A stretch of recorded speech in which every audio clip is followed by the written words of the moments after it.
যেখানে যে সমস্যা, জিহাদের ময়দানে হোক, ঘরে হোক, বাহিরে হোক, যেখানে যে সমস্যা, ওই সমস্যার সমাধান কি প্রয়োজন, আল্লাহ তাআলা আসমান থেকে জিবরাইলের মাধ্যমে সেই বার্তা, সেই SMS, সেই মেসেজ বিশ্বনবীর কাছে এসে পাঠিয়েছেন। আল্লাহু আকবার বলেন।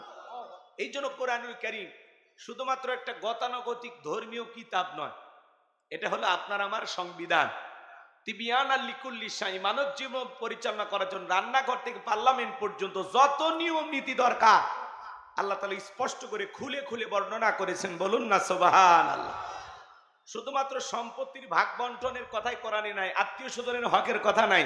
এই সমাজ রাষ্ট্র পরিচালনা কিভাবে করতে হবে, চুরি দুর্নীতি টেন্ডারবাজি চাঁদাবাজি কিভাবে বন্ধ করতে হবে, এই ঘুণে ধরা সমাজটাকে, এই অন্ধকার একটি সমাজটাকে কিভাবে আলোকিত করা যায়, মানুষকে কিভাবে সঠিক রাস্তায় পরিচালনা করা যায়, এই জন্য আল্লাহ পাক এই কিতাবটি নাজিল করেছেন। কথা বলে ঠিক কিনা?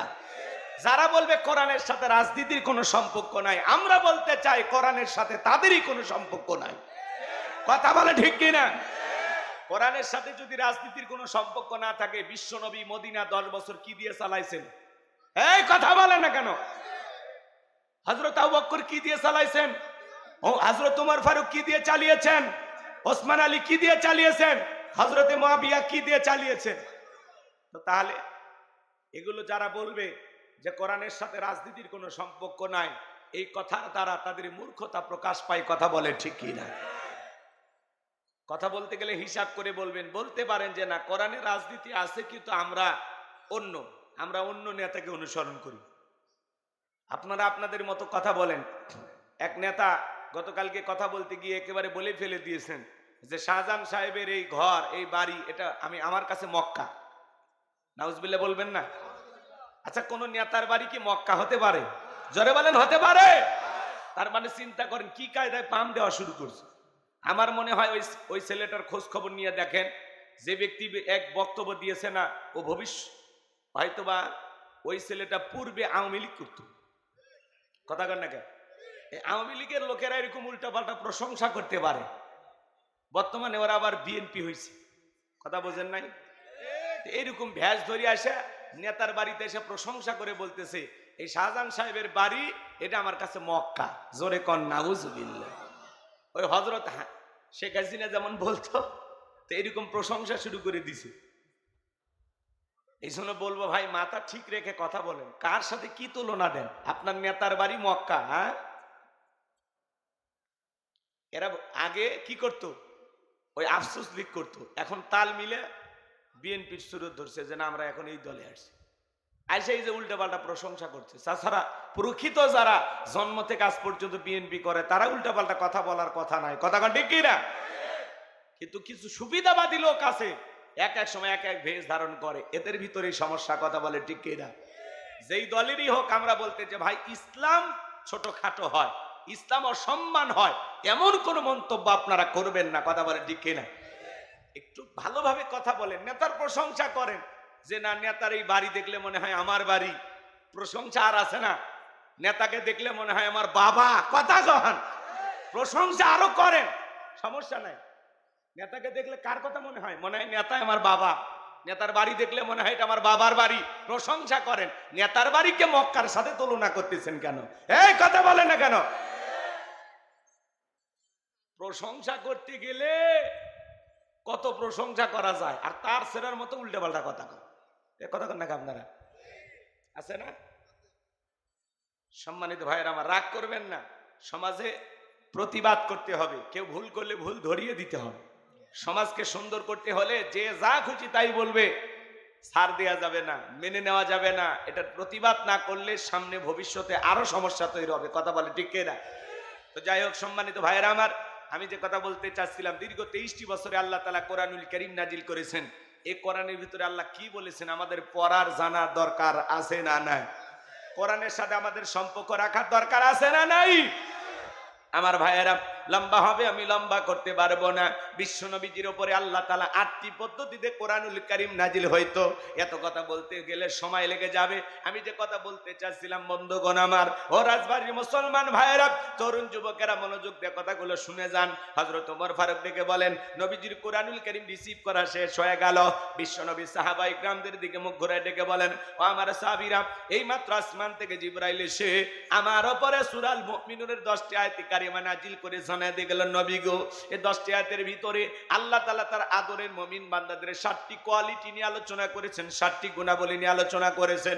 কোন মুমিন যদি এই 7টি গুণে গুণান্বিত হতে পারে, 7টি গুণ দিয়ে তার জীবনটাকে সাজাইতে পারেন, আমার আল্লাহ রাব্বুল আলামিন বলেন, উলাইকা হুমুল ওয়ারিসুন আল্লাযীনা ইয়ারিসুনাল ফিরদাউস হুম ফিহা খালিদুন। আমার আল্লাহ বলেন, তারা উত্তরাধিকারী হবেন জান্নাতুল ফেরদাউসের, সেখানে তারা চিরকাল বসবাস করবেন। আমার আল্লাহ তাদেরকে কোনোদিন জান্নাত থেকে বের করে দিবেন না, বলুন সুবহানাল্লাহ। বাবা মারা গেলে ওয়ারিশ সূত্রে সন্তান যেরকম বাবার সম্পত্তির ভাগ পায়, কোন মুমিন যদি এই 7টি গুণে গুণান্বিত হতে পারে, 7টি গুণ দিয়ে তার জীবনটাকে সাজাইতে পারেন, আমার আল্লাহ রাব্বুল আলামিন তাদেরকে জান্নাতুল ফেরদাউসের ওয়ারিশ বানায় দিবেন, বলুন সুবহানাল্লাহ। আপনার আমার টার্গেট জান্নাত না জাহান্নাম? কারা কারা জান্নাতে যেতে চান, 2 হাত তুলে আল্লাহকে দেখান। আল্লাহ আমাদের সবাইকে জান্নাতে যাওয়ার মতো নেক আমল করার তৌফিক দান করুন, জোরে বলুন আমিন। আল্লাহ আমাদের সবাইকে জান্নাতুল ফেরদাউসের ওয়ারিশ হিসেবে কবুল করুন, জোরে বলুন আমিন। জান্নাতে যেতে হলে 7টা গুণাবলী, জোরে বলেন কয়টি? 7টা আঙ্গুল দেখান, জোরে বলেন কয়টি? 7টি। আরো জোরে, জোর হলো না, এ উঠেই যাবে। হ্যাঁ, মিছিল করার অভ্যাস করেন। 16 বছর মিছিল করতে পারেননি, সামনে মিছিল করা লাগবে। রাগ করতেছেন মনে হয়। সম্মানিত ভাইয়েরা আমার, বিশ্ব নবী তখন সাহাবায়ে কিরামদের সামনে তেলাওয়াত করে শুনিয়ে দিলেন। আমার আল্লাহ রাব্বুল আলামিন বলেন, ক্বাদ ফালাহাল মুমিনুন। আমার আল্লাহ বলেন, অবশ্যই মুমিনেরা সফল, অলরেডি মুমিনেরা সফল। সফল হয়েছে তারা ঈমান এনেছে যারা। আল্লাহু আকবার। অবশ্যই মুমিনেরা সফল, অলরেডি মুমিনেরা সফল। সফল হতে পারবে তারা ঈমান আনবে যারা। আমরা মনে করি ক্ষমতা থাকলে সফল, টাকা থাকলে সফল, যশ খ্যাতি, নায়ক, সুপারস্টার, সেলিব্রিটি, এরা বুঝি সফল না। এগুলো সফলতার মাপকাঠি হতে পারে। আল্লাহর কাছে সফলতার মাপকাঠি কি? ঈমান আনবে যারা, সফল হতে পারবে তারা। বর্তমান পৃথিবীর সবচাইতে ক্ষমতাধর ব্যক্তি নাম হলো ডোনাল্ড ট্রাম্প। নাম শোনেননি আপনারা? এই ডোনাল্ড ট্রাম্প বর্তমান পৃথিবীর সবচেয়ে বড় ক্ষমতাধর ব্যক্তি। আমেরিকার 47তম প্রেসিডেন্ট হলো ডোনাল্ড ট্রাম্প। আমেরিকার ইতিহাসে আজ পর্যন্ত কোন নারীকে তারা প্রেসিডেন্ট বানায়নি। ওরা পুরো পৃথিবীর সবাইকে উৎসাহ দেয় যে নারীর ক্ষমতায়ন দরকার, কিন্তু ওরা কোনো নারীকে কখনো তাদের প্রেসিডেন্ট বানায়নি। এজন্য আমরাও আগামীতে সিদ্ধান্ত নেব, আর যাই হোক, কোন নারীকে এই দেশের প্রধানমন্ত্রী বানাবো না। আগামীতে যেই দলেরই হোক, আগামীতে আমরা পুরুষ প্রধানমন্ত্রী চাই। কারা কারা হাত তুলে দেখান তো দেখি, লিল্লাহে তাকবীর, হাত নামান। নারীদের দেখার দিন শেষ, আগামীতে পুরুষের বাংলাদেশ। কারণ মেয়ে মানুষের রাগ বেশি, জেদ বেশি, অভিমান বেশি। দেখেন না, বাড়িতে স্বামীর সাথে ঝগড়া লাগে, হাড়ি পাতিল ভেঙে ফেলে দেয়, স্বামী তুলে আছাড় মারে, রাগ করে বাপের বাড়িতে সংসার ছেড়ে পালিয়ে যায়। দেখলেন না, মেয়ে মানুষ 16 বছর জেদ করে ক্ষমতার চেয়ারে বসে থাকলো, আবার রাগ করে দেশ ফেলাইয়া, দেশের জনগণকে ফেলাইয়া পালিয়ে গেছে। আমরা বারবার বললাম ম্যাডাম পদত্যাগ করেন। আল্লাহ বলে, কিসের পদত্যাগ? এরা যে অন্যায় অপরাধ করেছে, শুধু পদত্যাগ না, আমি আল্লাহ এদেরকে দেশ ত্যাগ করতে বাধ্য করব। কথা বলেন ঠিক কিনা? ইন্না বাতাসা রাব্বিকা লাশাদীদ। আল্লাহর পাকড়াও বড় কঠিন। আল্লাহ ধরে ধরে না, যেদিন ধরবে মাউবাড়ি দিল্লি গিয়ে পড়বে। কথা বলেন ঠিক কিনা? মাঝে মাঝে কল রেকর্ড ফাঁস হয়, বলে আমি দেশের কাছে আছি, চট করে ঢুকবো। আমরা বলবো, যাওয়ার আগে তো বলে যাননি, আসার আগে তো নাটক কেন? যে দিক দিয়ে মন চায় আপনি চলে আসেন। মেয়ে মানুষ আর কতদিন বাহিরে থাকবেন? এই দেশ আপনার বাবার, এই দেশ আপনার স্বামীর। আপনি আসেন, যেই দিক দিয়ে মন চায়, যে দিন মন চায় আপনি আসেন। বুবু আই বাপ তুমি আই বাহাগো, সেই দিন আইসা বুবু ক্ষমতা পাইবা না। ও বুবু আই বাপ তুমি আই বাহাগো, সেই দিন আইসা বুবু ক্ষমতা পাইবা না। খোঁজ নাই বহু কাদের কাকার, অবস্থা খারাপ দরবেশ বাবার, হাও নাঙ্কেল এখন সামনে আসে না, নেহাতা কর্মী সব জেলের ভিতর, আমি আসি ডরের ওপর, কখন জানি আসে গ্রেপ্তারি পরোয়ানা, বুবু আইবা তুমি আইবা গো, সেই দিন আইসা বুবু চিয়ার পাইবা না। ক্ষমতার চেয়ার থেকে নামা সহজ, কিন্তু ওই চেয়ারে ওঠা কঠিন, কথা বলে ঠিক কিনা? এজন্য আগামীতে বুঝে শুনে সিদ্ধান্ত নেওয়া লাগবে, যে দলেরই হোক পুরুষ নেতা দরকার, পুরুষ। কে মনে থাকবে তো ইনশাল্লাহ। সম্মানিত ভাইয়েরা আমার, চলেন সামনের দিকে যায়। ডোনাল্ড ট্রাম্প হলো পৃথিবীর সবচাইতে বড় ক্ষমতাধর নেতা। আপনাদের এলাকায় একটা বাজার আছে, কালুখালী বাজার। এই বাজারে আল্লাহর একজন বান্দা তরি তরকারি বিক্রি করে, সবজি বিক্রেতা। আজান দেওয়ার পরে লোকটা যদি ইমানদার হয়, মসজিদে গিয়ে মাথা নত করে সালাত আদায় করে। বলেন তো বাজান, পৃথিবীর বড় নেতা ডোনাল্ড ট্রাম্পের চাইতে ওই সবজি বিক্রেতার দাম কম না বেশি? তার মানে কি বুঝলেন? ইমান আছে যার, দাম আছে তার, কথা বলেন ঠিক কিনা? রাশিয়ার প্রেসিডেন্ট পুতিন বলেন আর ভারতের দাদা নরেন্দ্র মোদী বলেন, এরা যতই ক্ষমতাধর হোক না কেন, বাংলাদেশের রিক্সা চালক, ভ্যান চালক, লোকটা যদি ইমানদার হয়, আজান দেওয়ার পরে মাথা নত করে যদি আল্লাহকে সিজদা দেয়, এই পৃথিবীর বড় বড় নেতাদের চাইতে বলেন তো বাজান ওই সবজি বিক্রেতা ইমানদারের দাম কম না বেশি? তার মানে কি বুঝলেন? ইমান আছে যার, আল্লাহর কাছে দাম আছে তার। পৃথিবীতে বেঈমানরা ক্ষমতার দিক দিয়ে সফল হতে পারে, মরার পরে সবগুলো বেঈমানকে পিটাইয়া জাহান্নামে দিবেন তিনি কে? এই জন্য ইমানদাররা দুনিয়াতেও সফল, আখিরাতেও সফল। সুবহানাল্লাহ বলেন। এই জন্য আল্লাহ বলেন ক্বাদ আফলাহাল মুমিনুন, অবশ্যই মুমিনেরা সফল, অলরেডি মুমিনেরা সফল। সফল হয়েছে তারা, ঈমান এনেছে যারা। আপনার চেহারা কালো, ফর্সা হোক, লম্বা হন, খাটো হন, ধনী হন, গরিব হন, তাতে কোনো সমস্যা নাই। আপনার ভিতরে ঈমান আছে, আল্লাহর কাছে আপনার দাম আছে। এই জীবনে যদি আল্লাহর কাছে দামি হতে পারি, আর কিছু চাওয়ার আছে? এই ঈমান নামের মহাদৌলত পাওয়াতে আপনারা খুশি না বেজার? আল্লাহ জন্ম দিয়েছেন মুসলমানের ঘরে, এই জন্য আমরা খুশি না বেজার? আল্লাহ চাইলে অন্য জাতির ঘরে পাঠাইতে পারতেন। আল্লাহ ভালোবেসে দয়া করে মুসলমানের ঘরে আপনাকে আমাকে পাঠিয়েছেন।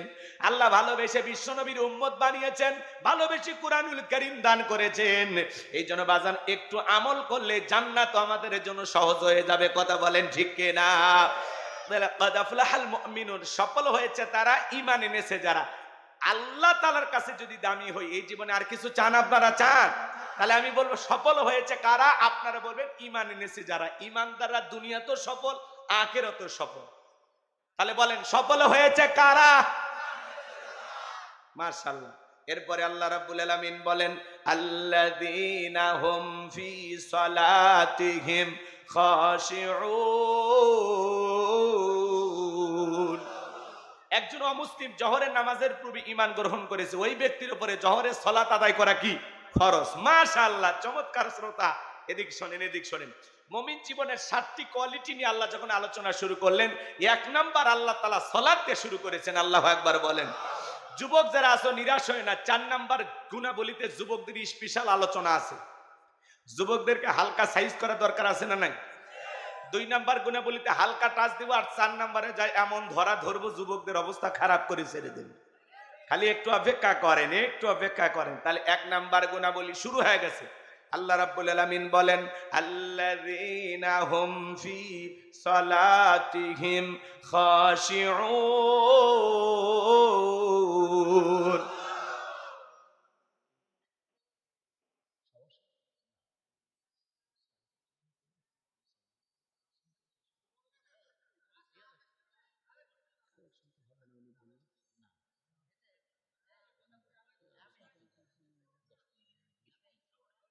না না না, সে তো আগে বলা লাগতো।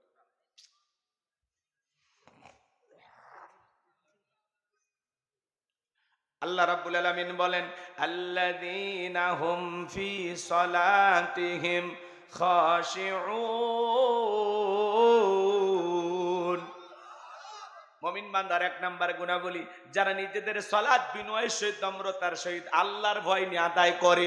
আপনি আমি যখন সালাত আদায় করব, অন্তরে ভয় থাকতে হবে কার? একটু জোরে বলেন কার? এই আয়াতের ব্যাখ্যায় তাফসীরকারকার লিখেছেন, তাফসীর ইবনে কাসির থেকে বলছি, অন্তরের ভিতরে সুচিন্তা, দুশ্চিন্তা, কুশ্চিন্তা, বিবির কথা, সংসারের কথা, ব্যবসা বাণিজ্যের কথা, দুনিয়াবি কোনো চিন্তা ভাবনা নামাজের মধ্যে রাখা যাবে না। আপনি আমি যখন সালাতের দাঁড়িয়ে যাব, নামাজ আদায় করার জন্য দাঁড়িয়ে যাব, দুনিয়াবি সব চিন্তা ভাবনা মসজিদের বাইরে রেখে টেনশন মুক্ত হৃদয় নিয়ে আল্লাহর ভয় নিয়ে সালাতে দাঁড়াইতে হবে। ইয়া আইয়ুহাল্লাযীনা আমানুত্তাকুল্লাহ, হে ঈমানদারগণ আমি আল্লাহকে ভয় করো, হাক্কা তুকাতিহি, ভয় করার মতো ভয় করো। কিভাবে সালাত আদায় করবেন? আম্মা জান আয়েশা ডেকে বলেন, নবীজি নামাজের ভিতরে এত লম্বা সময় দাঁড়িয়ে থাকতেন, মাঝে মাঝে তাকায় দেখতাম নবীজির পা মোবারক ফুলে উঠেছে। আম্মা জান আয়েশা আরো ডেকে বলেন, নবীজি মাঝে মাঝে এত লম্বা সময় রুকু করতেন, সিজদা করতেন, মাঝে মাঝে মনে হয় নবীজি আর কোনোদিন সিজদা থেকে মাথা উঠাবেন না। বিশ্ব নবীর সাহাবীরা যখন মরুভূমিতে সালাত আদায় করার জন্য দাঁড়িয়ে যেতেন, ওই মরুভূমির পাখিগুলো খেজুর গাছ মনে করে সাহাবায়ে কেরামদের কাঁধের উপরে, মাথার উপরে বসে থাকতো। নবীজির সাহাবীরা সালাতে এত মনোযোগ, কাঁধে পাখি পড়ে থাকে, তারপরেও তারা টের পাইতো না। চিৎকার মেরে বলুন সুবহানাল্লাহ। আর আপনি আমি যদি মশা পড়ে, এই হাত এই জায়গা নিয়ে যা, আগে মশা মারে তারপরে জুড়ে ধরে, কথা বলেন ঠিক কিনা? জিহাদের ময়দানে বিশ্বনবী দুইজন সাহাবীকে পাহারাদার নিযুক্ত করলেন। দুইজন সাহাবী রাত্রি জেগে জেগে পাহারা দেন। হঠাৎ করে এক সাহাবী ডেকে বলেন, ভাই দুইজনও খামাকা রাত্রি জাগায় কি লাভ, আপনি একটু বিশ্রাম করে আমি পাহারা দেই, আবার আমি বিশ্রাম করব, আপনি পাহারা দিবেন। তারা ডিউটিটা ভাগ করে নিলেন। এক সাহাবী বিশ্রামে চলে গেলেন, আরেকজন সাহাবী দাঁড়িয়ে আছেন আর মনে মনে ভাবতেছেন, খামাকা দাঁড়িয়ে সময় নষ্ট করে কি লাভ, এই সময়টা নামাজের মধ্যে কাটাইয়া দেই। এই কথা ভেবে বিশ্বনবীর সাহাবী নামাজে দাঁড়িয়ে গেলেন। আর কাফেররা এই সুযোগে মানুষ না গাছ টার্গেট করে একটা তীর নিক্ষেপ করেছেন, ডান হাতের ভিতরে তীরটা ঢুকে গেছে, আর একটা তীর নিক্ষেপ করেছেন বাম হাতের ভিতরে ঢুকে গেছে। নবীজির সাহাবী সালাত শেষ করলেন, সেই সঙ্গীকে ডেকে বলে, ও আমার ভাই ওঠেন, কি হয়েছে? বলে, কাফের আমাকে তীর নিক্ষেপ করেছে। কিভাবে? বলে, আপনি যখন বিশ্রামে চলে গেলেন, আমি চিন্তা করি খামাকা দাঁড়ায় সময় নষ্ট করে কি লাভ, নামাজের মধ্যে কাটায় দেই। এই কথা ভেবে আজকে আমি সালাত আদায় করার জন্য দাঁড়িয়ে গেলাম। আজকে নামাজের ভিতরে এত মজা পাচ্ছিলাম, আমি যদি বিশ্বনবীর পাহারাদার না হইতাম, সাহাবায়ে কেরামদের পাহারাদার না হইতাম, ওই তীর এসে যদি আমার কলিজাটা ছিদ্র করে পাশ ও পাশ করে দিত, তারপরে আমি নামাজ ছাড়তাম না। সুবহানাল্লাহ। সাহাবায়ে কেরামদের নামাজের ভিতরে কত গভীর মনোযোগ, 2-3 ঘন্টা কথা বলেও শেষ করা যাবে না। এত লম্বা কথা বলে আপনাদের সময় নাই, আমারও ওই দিকে সময় হবে না। সংক্ষিপ্ত কথা, এতটুকু গভীর মনোযোগ দিয়ে সালাত আদায় করা লাগবে। আপনি আমি যখন নামাজে দাঁড়িয়ে যাব, দুনিয়াবি কোনো চিন্তা ভাবনা, কোনো কথা মনের মধ্যে রাখা যাবে না। কিন্তু আমরা যখন সালাতে দাঁড়িয়ে যাই, দুনিয়াবি নানান চিন্তা ভাবনা চলে আসে। মাঝে মাঝে দুনিয়াবি এত কথা নামাজের মধ্যে মনে হয়, নামাজ 2 রাকাত না 3 রাকাত মনে থাকে না। কথা বলেন, কথা বলেন। দুনিয়াবি এত চিন্তা, এত কথা নামাজের মধ্যেই মনে হয়, সিজদা 2টা দিলাম না 1টা দিলাম, মনে থাকে না। কথা বলেন, এরকম হয় কিনা বলেন? নামাজ পড়ে রাজবাড়ি, মন চলে যায় মধুখালী, আছে না? নামাজ পড়ে কালুখালী, মন চলে যায় কই? নোয়াখালী। মানে নামাজের মধ্যে দাঁড়ায় আমাদের মন খালি ছটফট করে। নামাজ পড়ে মাগুরা, মন চলে যায় বগুড়া। এই যে নামাজের ভিতরে দাঁড়াইয়া দুনিয়াবি নানান চিন্তা, নামাজ পড়ে মধুখালী, মন চলে যায় ভারতের বর্ডারে। এরকম হয় কিনা বলেন? নামাজের ভিতরে দাঁড়ায় মনোযোগ আনতে হবে বাজান। আহারে, সাহাবায়ে কেরাম 2 রাকাত নামাজ পড়ে সারা রাত কাটায়া দিতেন। সুবহানাল্লাহ। আর আমরা নামাজের ব্যাপারে, সালাতের ব্যাপারে, এক মুরব্বি চাচা এত তাড়াহুড়ো করে ওযু করছে, এক ঠ্যাং না ধুয়ে মসজিদে ঢুকছে। টাইসালা মসজিদ পিছলে খায়, চাচা একদিক লুঙ্গি একদিক, তাও বলে আল্লাহু আকবার। মানুষ বলে চাচা আগে লুঙ্গি ঠিক করেন, কয় না আগে জামাত ধরি। এরকম লোক আছে না নাই? এত তাড়াহুড়া করে সালাত আদায় করলে হবে না। এই যে সামনে রমজান মাস, এটা শাবান মাস, আজকে শাবানের মধ্য রজনী। কথা বলেন, লাইলাতুল বরাত, নিসফে মিন শাবান, আজকে শাবানের মধ্য রজনী। আমার ভাইরা, আজকে মসজিদে মসজিদে দোয়া বিলাত মাহফিল হবে, নফল নামাজ হবে। কথা বলেন না কেন? অনেকে রোজাও রেখেছেন, আলহামদুলিল্লাহ, আগামী কালকেও রাখবেন ইনশাআল্লাহ। এই মাসে আল্লাহ রাসূল সবচেয়ে বেশি নফল রোজা রাখতেন। আর আমরা বেশি বেশি এই মাসে নফল নামাজ পড়া প্র্যাকটিস করব, কারণ সামনে রমজানে তারাবি পড়তে হবে। এজন্য এই মাস হলো আমাদের প্রস্তুতি নেওয়ার মাস, আমলের প্রস্তুতি নিতে হবে। শাবান মাস এসেছেন, তার মানে কি সামনেই রমজান, এই আর কয়েকটা দিন। আল্লাহ যেন আমাদের সবাইকে রমজান পর্যন্ত পৌঁছায় দেন। জোরে বলেন আমিন। আর একটু জোরে বলেন আমিন। যারা খুব বেশি খায়, রোজা থাকতে পারে না, এরা রমজান পছন্দ করে না। কিন্তু খাঁটি মুমিন যারা মনে করে যে না প্রত্যেক বছর রমজান আমার কাছে স্পেশাল আমলের কারণে, এটা হলো বোনাসের মাস, ইবাদতের মাস, নিজেকে পরিবর্তন করার মাস, গুনাহ মাফের মাস, কথা বলে ঠিক কি না? রহমতের ভরপুর একটি মাস। সম্মানিত ভাইরা আমার, এই রমজানের জন্য আমাদের প্রস্তুতি নেওয়া দরকার আছে না নাই? নেবেন তো ইনশাল্লাহ। এই রমজান মাসে দেখবেন প্রত্যেকটা মসজিদে তারাবির প্রতিযোগিতা শুরু হয়ে যায়। কোন মসজিদে কত তড়িৎ গতিতে তাড়াহুড়ো করে পড়া যায়। দুই মসজিদের মুসল্লি এক জায়গায় বসে গল্প করে, দোস্ত তোমাদের প্রথম তারাবি কয়? আমাদের হুজুর আল্লাহওয়ালা তো ঘন্টা খানিক লাগছে। তখন বলি 1 ঘন্টা? আর আমাদের হুজুর বিদ্যুতের গতি ফেল, কে কয় 20 মিনিটে 20 রাকাত শেষ। খালি আলহামদু আর দোয়াল্লিন বোঝা যায়, মাঝখানে কি পড়ছে না ভূমিকম্প হয়েছে হুজুর নিজেও টের পায় না, কথা কন ঠিক কিনা? এরকম তাড়াহুড়োর নামাজ পড়লে হবে? 2 মিনিটে 2 রাকাত, 4 মিনিটে 4 রাকাত, এই 4G 5G গতির নামাজ দিয়ে হবে না। তারাবি মানে তাড়াতাড়ি না, ধীরস্থির ভাবে আদায় করতে হবে। সোনার মক্কা মদিনা আল্লাহ তার গোলামকে নিয়েছিল, সেখানে তারাবি পড়লাম, সময় লাগলো 1 ঘন্টা 45 মিনিট। আর আপনি 20 মিনিটে 20 রাকাত, এই নামাজ কবুল হবে? হ্যাঁ, আল্লাহ যেন আমাদের সবাইকে ধীরস্থির ভাবে তারাবি পড়া তৌফিক দান করেন, জোরে বলুন আমিন। নামাজ দিয়ে তামাশা করা যাবে না। এমন মুসল্লি আছে সালাতে দাঁড়ায়, এই যে আল্লাহ তাআলা বলেন আল্লাযীনা হুম ফি সালাতিহিম খাশিউন, যারা নিজেদের সালাত বিনয়ের সহিত, নম্রতার সহিত, আল্লাহর ভয় নিয়ে, একটা রাষ্ট্রপতি প্রধানমন্ত্রী তার সামনে যদি দাঁড়ান, কি করবেন? দাড়ি চুলকাবেন? লুঙ্গি ঠিক করবেন? কিভাবে দাঁড়াবেন? ভদ্রতা নিয়ে দাঁড়াবেন, নম্র বিনয়ী হয়ে দাঁড়াবেন, যাতে চুল পরিমাণে বেয়াদবি না হয়। একটা রাষ্ট্রপতি প্রধানমন্ত্রী তার সামনে যতটা নম্র ভদ্র হয়ে দাঁড়ান, তার চাইতে কোটি কোটি গুণ বেশি নম্রতা এবং ভদ্রতা নিয়ে সালাতের ভিতরে দাঁড়াইতে হবে, কথা বলে ঠিক কিনা? আপনি নামাজ পড়তে পড়তে দাড়ি চুলকান, টুপি ঠিক করেন, লুঙ্গি খুলে যায় আপনার, আরে ভাই এত লুঙ্গি খুলে রশি লাগাবেন, রশি রশি, কথা বলেন। আপনি নামাজ পড়তে পড়তে ফোন রিসিভ করে বলেন হ্যালো, নামাজে আস, কথা কয় না কেন? কি আজীব তামাশা, সালাতে কোনো মনোযোগী নাই, এদিক ওদিক তাকায়। আল্লাহ যেন আমাদের হেদায়েত দান করেন।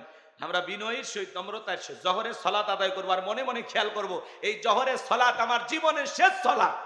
একটা ফাঁসির আসামিকে যদি বলা হয় রাত 10টা বাজে 12টায় তোমার ফাঁসি, লোকটা যদি ইমানদার হয় অবশ্যই 2 রাকাত নফল নামাজ আদায় করবে, আর ওই দিনে নামাজ হবে তার জীবনের সবচাইতে ভালো নামাজ। ফাঁসির আসামি জীবনের শেষ মনে করে নামাজ পড়ে, প্রত্যেকটা ওয়াক্তে সালাত আদায় করবেন, আর মনে মনে খেয়াল করবেন এই সালাত আমার জীবনের শেষ সালাত। আল্লাহর ভয়ে 5 ওয়াক্ত সালাত মসজিদে গিয়ে জামাতের সহিত কারা কারা আদায় করবেন হাত তুলে দেখান। আল্লাহ আমাদের সবাইকে 5 ওয়াক্ত নামাজি বানায় দেন, জোরে বলেন আমিন। আর একটু জোরে বলেন আমিন। হাত নামান। এইবার মুমিন বান্দার 2 নাম্বার গুনাহবলি, ওয়াল্লাযীনা হুম আনিল লাগবি মুরিদুন। মুমিন বান্দার 2 নাম্বার গুনাহবলি, অনার্থক কথাবার্তা বলা যাবে না, অপ্রিয়জনক কথাবার্তা বলা যাবে না। এক জায়গায় বসে চায়ের কাপে ঝড় তোলে, অমুক খারাপ তমুক খারাপ, এ ভালো না সে ভালো না, মনে হয় গীবত কমিটির সভাপতি সেক্রেটারি বসে গেছে, আছে না নাই? সারাদিন মুখ দিয়ে খালি ফটর ফটর ফটর ফটর। বাজান এত কথা কেন বলেন আপনি কি জানেন? আপনার জবানের প্রত্যেকটা কথা রেকর্ড করা হচ্ছে। মা ইয়ালফিজু মিন কাউলিন ইল্লা লাদাইহি রাকিবুন আতীদ। বান্দা এমন কোন কথা বলে না যে কথা রেকর্ড করার জন্য আমার ফেরেশতারা নাই। আপনার জবানের প্রত্যেকটা কথার হিসাব একদিন আল্লাহর কাছে দিতে হবে। আর চায়ের কাপে ঝড় তুলছেন, অমুকের তুমুকের সমালোচনা। আরে ভাই, মানুষের সমালোচনা করে কি লাভ? নিজের আত্মসমালোচনা করেন। নিজের জীবনই তো তুলুটি দিয়ে ভরা। আমি মানুষকে নিয়ে কখন ভাববো? আমি তো নিজের গুনাহের টেনশনে, নিজের অপরাধের চিন্তায় আমার ঘুম আসে না, কথা বলেন। আমি অন্যকে নিয়ে কেন ভাববো? যারা সমালোচনা করে এর নিচু মনের মানুষ। অকুন্না নাখুদু মাল খাইদিন, যারা সমালোচনাকারী এরা যাবে সাকর নামক জাহান্নামে। কেন সমালোচনা করে? আগে 4-5 জন মহিলা এক জায়গায় হলে সমালোচনা হইতো, এখন 4-5 জন পুরুষ এক জায়গায় হলে সমালোচনা শুরু হয়ে যায়, কথা বলেন না কেন? তাহলে জবান দিয়া যা বলবেন, আপনার জবানের প্রত্যেকটা কথার হিসাব দিতে হবে। এজন্য যা ইচ্ছা তাই বলা যাবে না। মুমিন বান্দা জবান দিয়ে কথা বলবে ততটুকু প্রয়োজন, যতটুকু প্রয়োজনের অতিরিক্ত কথা বলা যাবে না। চুপ থাকেন, চুপ। মুরব্বী এত কথা কেন বলেন? চা খাচ্ছেন, খান, চুপ। মাংসমাতা নাজা, চুপ থাকলে আপনি নাজাত পাবেন। যতক্ষণ জবানটা বন্ধ থাকলে ততক্ষণ গুনাহ থেকে বেঁচে। সুবহানাল্লাহ, আলহামদুলিল্লাহ এগুলো জিকির করেন। আব্দুল সোবহান হুজুর এসে জিকির করতে করতে অবস্থা খারাপ হয়ে যায়, আর আপনাদের মুখই খোলেন। কি কথা কন নাকি আপনারা? জিকির করবেন কেমনে? মিথ্যা কথা বইলিয়া, মুখ দিয়ে ফায়সা কথা বলতে বলতে জবানে তো কমপক্ষে 5 মণ ময়লা পড়ে গেছে। জিব্বা উল্টেই না আল্লাহর নাম। রাগ করতেছেন আপনারা? এ বাজান আপনাদের কথা বলতেছেন, এরকম মানুষ না। আমি জানি রাজবাড়ির মানুষ সব আল্লাহওয়ালা, আমি বাহিরের এলাকার কথা বলতেছি। এলাকার মানুষ আপনারা ভালো। রাগ করতেছেন মনে হয় আপনারা।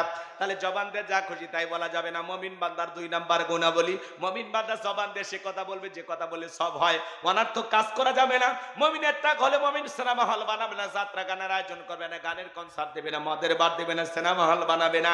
মুমিনের টাকা হলে মুমিন মসজিদ বানাবে, মাদ্রাসা বানাবে, ঈদগাহ মাঠ বানাবে, কবরস্থান বানাবে, তাফসীরুল কোরআন মাহফিলের আয়োজন করবে। কথা বলেন ঠিক কিনা? আর যে দেশের মানুষ খাইতে পারে না, সেই দেশে বিলাসিতার নামে 4,500 কোটি টাকা খরচ করে ওরা ভাস্কর্য বানাইছে। এই ভাস্কর্য না বানায় যদি মসজিদ মাদ্রাসা বানাইতেন, বেকার যুবকদের কর্মস্থানে ব্যবস্থা করে দিতেন, গরিব দুঃখী মানুষকে খাওয়ার জন্য টাকাগুলো দিতেন, বাসস্থান বানায় দিতেন, আপনার বাবার কবরে বিকাশ হয়ে সব পৌঁছে যেত। কথা বলেন ঠিক কিনা? যে দেশে মানুষ খাইতে পারে না, ডাস্টবিনের খাবার কুড়ে খায়, যে দেশে একজন নারী 500 টাকা 200 টাকার বিনিময়ে তার দেহটা বিক্রি করে, সেই দেশে যারা ভাস্কর্যের নামে বিলাসিতা করে 4,500 কোটি টাকা খরচ করেছে, প্রত্যেকটা টাকার হিসাব আল্লাহর কাছে দিতে হবে, দিতে হবে।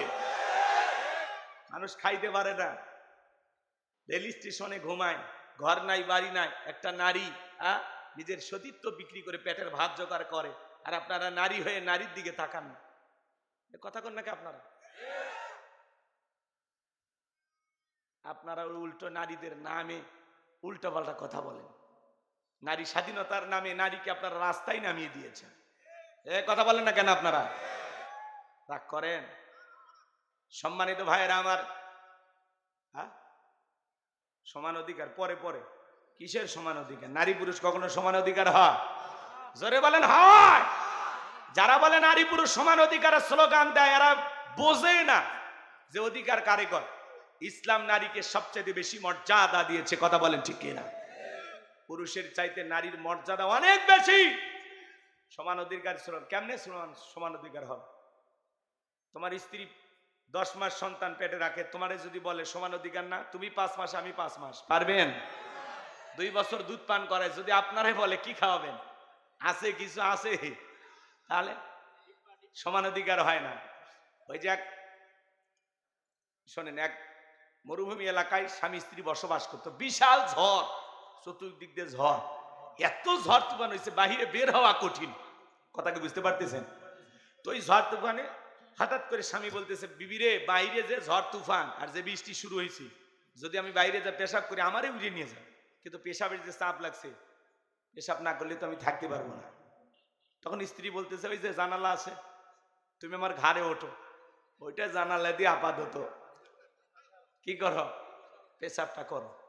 তো স্ত্রীর ঘাড়ে ওইটা স্বামী জানালা দিয়েই কি করছে, পেশাব করছে। জরুরত সারার পরে কিছুক্ষণ পরে বিবি বলতেছে, স্বামী তোমারও যা আমারও তাই। কি হয়েছে? বলে আমারও তো একই অবস্থা। তখন বলছে, বুদ্ধি তো তোমার কাছ থেকে শিখলাম, আমি তোমার ঘাড়ে উঠছি, এবার তুমি আমার ঘাড়ে উঠে পেশাব করো। এইবার যখন স্বামীর ঘাড়ে ওইটা বিবি পেশাব করা শুরু করছে, স্বামীর তো চোখ মুখ বাইকে শেষ। তখন বলছে, বিবি আমি যখন পেশাব করছিলাম তোমার শরীরে কি লাগছিল? কয় না। তোমার মুখে পড়ছিল? কয় না। তো আমার সাথে এরকম হইতেছে। তখন বলছে, ওরে বোকা স্বামী, তুমি জানো না সব জায়গায় সমান অধিকার করতে নাই। কথা বলেন? পুরুষ জানালা দিয়ে পেশাব করতে পারে, কিন্তু মহিলা যদি যায়, ঝামেলা আছে না নাই? এই জন্যই সমান অধিকারের স্লোগান দিয়া এই জাতিকে ওরা উস্কিয়ে দেয়। আসলে নারী পুরুষের সমান অধিকার হয় না, নারীর মর্যাদা ইসলাম সবচেয়ে বেশি দিয়েছে। কথা বলে ঠিক কিনা? যেই জাহিলাতের যুগে নারীদেরকে গর্ত খুঁড়ে পুঁতিয়ে রাখতো আপন বাবা, সেই নারীকে গর্ত থেকে তুলে মেয়ের মর্যাদা দিয়েছেন, স্ত্রী মর্যাদা দিয়েছেন, মায়ের মর্যাদা দিয়েছেন। কথা বলে ঠিক কিনা? এই জন্য মা বোনদেরকে বলবো, মা ওদের ফাঁদে পা দেওয়া যাবে না। ওই যুবকটা বলেছে দেখে এই কথাটা বললাম। আপনারা কি রাগ করেন? আমার কথা শুনতে কি ভালো লাগে? এই সমাজে ইসলাম প্রতিষ্ঠিত না হওয়া পর্যন্ত আমাদের সমাজে শান্তি ফিরে আসবে না। কথা বলে ঠিক কিনা?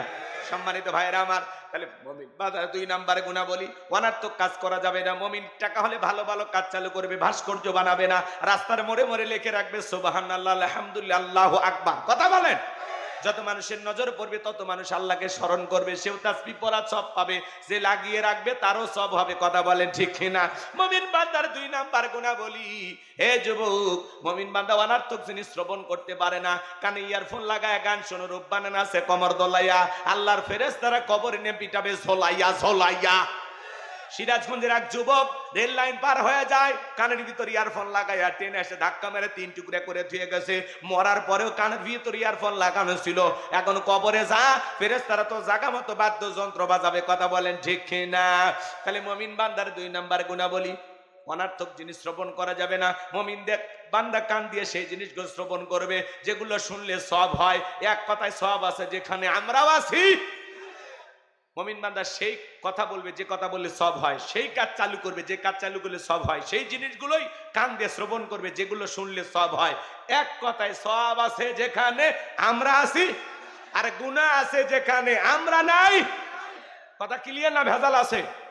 মন্দ কথা বলবো না, মন্দ কাজ করব না, মন্দ কথা শুনবো না। কথা বলেন?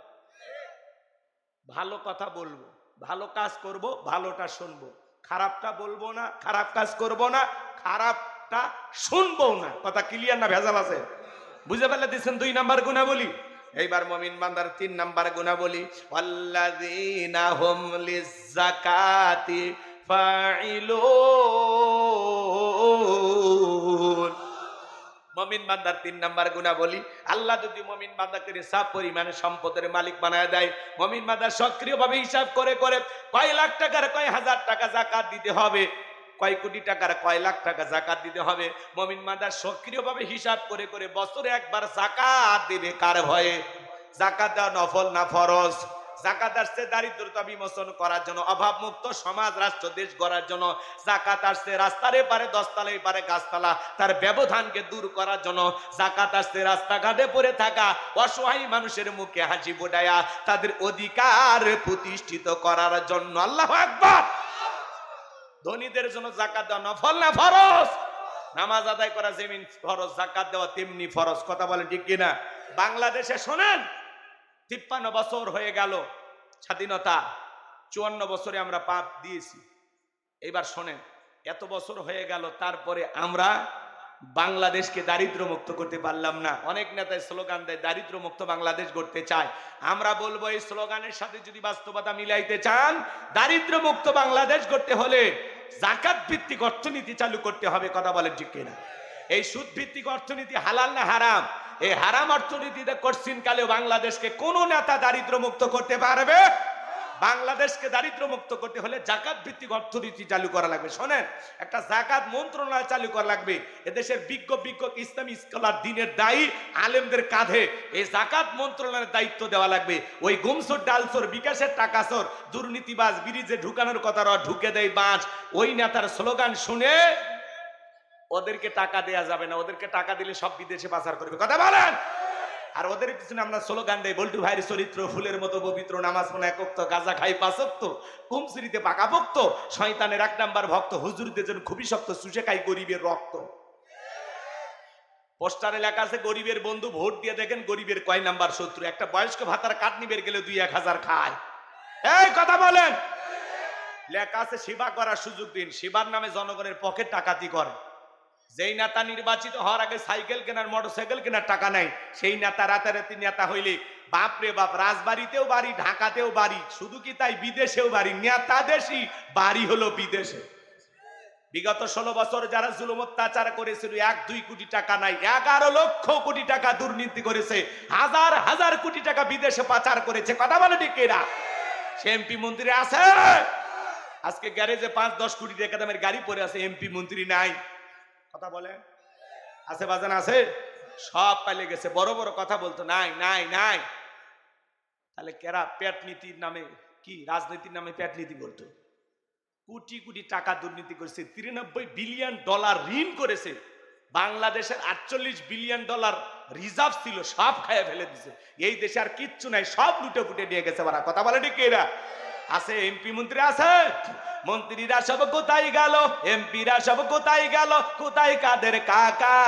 ওদের সারা দেশটা এখন লাগে ফাঁকা ফাঁকা। পালাবো না, পালাবো না, পালাবো না, পালাবো না, যায় না তাদের দেখা, ওদের সারা দেশটা এখন লাগে ফাঁকা ফাঁকা। আইন মন্ত্রী আটকে গেল আইনেরই ফাঁকে, দাড়ি সারা দরবেশটারে ভণ্ড ভণ্ড লাগে। শুনেছি ভাই কত নেতা নেত্রী খাইতেছে ভাই ডান্ডা, বিচারপতি কালামানিকের ফাটিয়েছে নাকি আন্ডা। এটা আমার খবর না, মিডিয়ার খবর। এই বিচারপতি শামসুদ্দিন মানিক আল্লামা সাইদি হুজুরকে মৃত্যুদণ্ডের রায় দিয়েছিল, কথা বলে ডেকে। আমরা বলতে চাই ওই একই ট্রাইব্যুনালে বিচারপতি কালামানিককেও মৃত্যুদণ্ডের রায় দিতে হবে। এই বিচারপতি কালামানিক ছাত্র আন্দোলনের সবাইকে রাজাকারের বাচ্চা বলে গালি দিয়েছিল। এই বিচারপতি মানিক আর ঘাতক দালাল নির্মূল কমিটি মিলে 116 জন আলেমের তালিকা করে দুদকের কাছে জমা দিয়েছিল। আমার রোল নাম্বার ছিল 23। সিরিয়ালে আমি কত গো? রাগ করেন ভাই? যারা আলেমদের তালিকা করেছিল, বিনা তালিকায় কলার পাতা শোয়ার ব্যবস্থা করে কি? আছে আছে, ওরা আছে। পলকের ঝলক গেল, পলকের ঝলক গেল, থামিয়ে নেটের চাকা, ওদের সারা দেশটা এখন লাগে ফাঁকা ফাঁকা। কোথায় গেল সংসদেতে মমতাজের গান, কোথায় গেল হযরত বলা স্বামী ওসমান। 70 রাকাত 80 রাকাত তাহাজ্জুদ পড়তো, বিরাট বড় আল্লাহর ওলি দাবি করতে 41 সাল পর্যন্ত টিকে থাকার স্বপ্ন দেখেছিল। 5 আগস্টে 2024 সালে ভাগ্যে কি আছে আল্লাহর ওলিরা জানতো না। মাইক পালে বলতো খেলা হবে, খেলা হবে। আছে, ওরা আছে। আর একজনের শরীরই চলে না, তাও বলতো খেলা হবে। এই জন্য আমরা বলতে চাই বেশি লাফালাফি করতে নাই। অহংকারীদের পতন আছে। যুবক 3 নাম্বার চলতেছে, 4 নাম্বার স্পেশাল আলোচনা তোমাদের জন্য, কথা বলো ঠিক না? এই জন্য বলতে চাই তোমাদের রক্ত মশাই খালে চলবে, হবে না।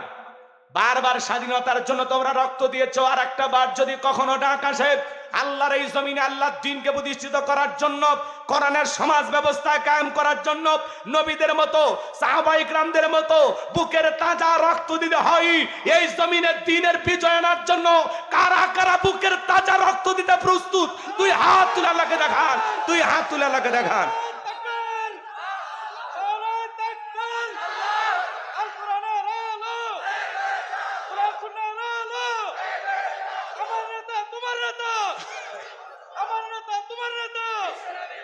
হাত সোজা করেন, সোজা করেন, টান টান করে হাত তোলেন। আমি কি হাত নামাতে বলেছি?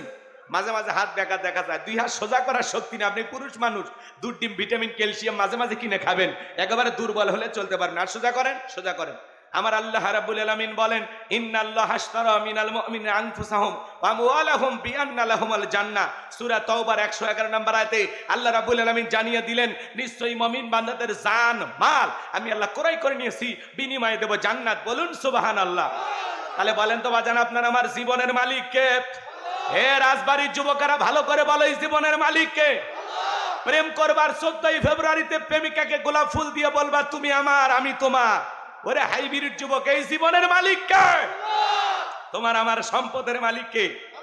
আল্লাহর দেয়া জীবন, আল্লাহর দেয়া সম্পদ আল্লাহর পথে খরচ করতে রাজি আছেন তো মুসলমান? রাজি আছেন তো ইনশাআল্লাহ? বাম হাত নামান, শুধু ডান হাত তুলে রাখেন, শুধু ডান হাত। আল্লাহ রাব্বুল আলামিন বলেন ইল্লা আসহাবাল ইয়ামিন ফি জান্নাতি ইয়াতাসাআলুন। ডানপন্থী যারা জান্নাতের বাগানে থাকবে তারা, ডানপন্থী যারা আল্লাহর প্রিয় তারা। বলুন আল্লাহু আকবার। কোনো কথা হবে না। কিছুক্ষণ আগে বলেন হুজুর জীবন দিতে রাজি, রক্ত দিতে রাজি। আপাতত জীবন রক্ত দুইটার কোনোটাই দিতে হবে না। ডান হাতটা পকেটের ভিতর ঢুকে দিয়েছে, যা পারেন যতটুকু পারেন এই তাফসীরুল কোরআন মাহফিলের জন্য প্রাণ ভরে দান করবেন। সোজা ডান হাত নিজের পকেটে দেন। আমি মুসাফির পায়ে হাত দিয়ে অনুরোধ করলাম, একজনও যাবেন না। কেবল 3 নাম্বার চলতেছে, আরো 4টি গুণাবলী বলা বাকি আছে, একজনও যাবেন না। শেষ করেই যাব ইনশাআল্লাহ। যুবক তোমাদের জন্য অনেক কথা আমার মাথার মেমোরিতে সেভ করা আছে, প্রাণ ভরে আজকে তোমাদেরকে কিছু শোনাবো ইনশাআল্লাহ। সবাই পকেটে হাত দেন, আমিও দিচ্ছি। দেন। ছেলেপেলে কই? আপনাদের ছেলেপেলে কই? স্বেচ্ছাসেবক যারা আছে বাবা, যাদেরকে দায়িত্ব দেওয়া আছে, এই মাদ্রাসার ছাত্ররা কই? ব্যাগটা রুমাল নিয়ে, চাদর নিয়ে, যার কাছে যা আছে তাই নিয়ে মাঠে নামো, খেলা হবে। প্রাণ ভরে 2-1 মিনিটের মধ্যে সবাই দেন। আমিও দিলাম, আপনারাও দেন। আল্লাহ সবাইকে দেওয়ার তৌফিক দান করুন। জোরে বলুন আমি। না সবাই একটু মেহেরবানি করে প্রাণ ভরে 2-1 মিনিট। ভাই একজন উঠবেন না, আমি মুসাফির পায়ে হাত দিয়ে অনুরোধ করেছি, দয়া করে কেউ উঠবেন না। উঠলেই কিন্তু আমি কষ্ট পাবো। একজন উঠবেন না, সবাই প্রাণ ভরে দান করবেন। মহিলা প্যান্ডেল আছে?